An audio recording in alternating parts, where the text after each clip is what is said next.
online using their mobile device.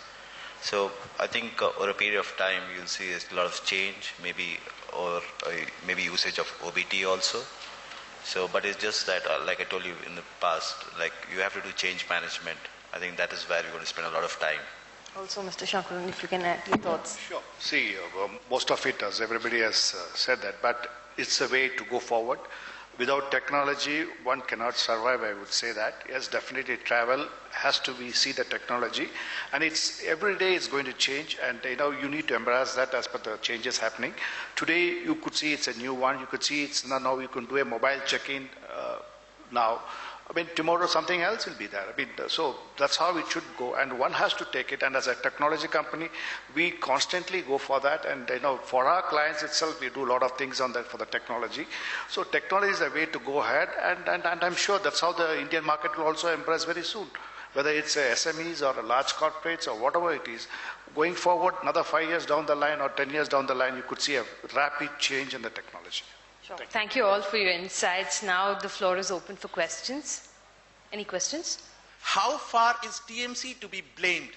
Because technology also has a cost, and TMCs upfront go and say that we will give you an implant, we will give you 24/7 service, we will give you everything at a lower cost. So how far is technology, TMCs to be blamed for slow technology adoption in corporates?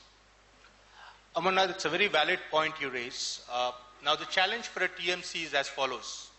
You have on one side the airline that gives you a target which you need to achieve, which means we need to get new business in. And we have a whole set of corporations who hold a gun to our heads and say either sign this dotted line or we throw you out of this corporate. So, so I'm just being frank and upfront with you here. So at some point, the corporate has to understand that there is an inflection point. Currently, we are reaching that inflection point because your ITA commissions have dropped from 7, 5, 3, and now it's what? Okay, it's 1. Okay, it's 1%.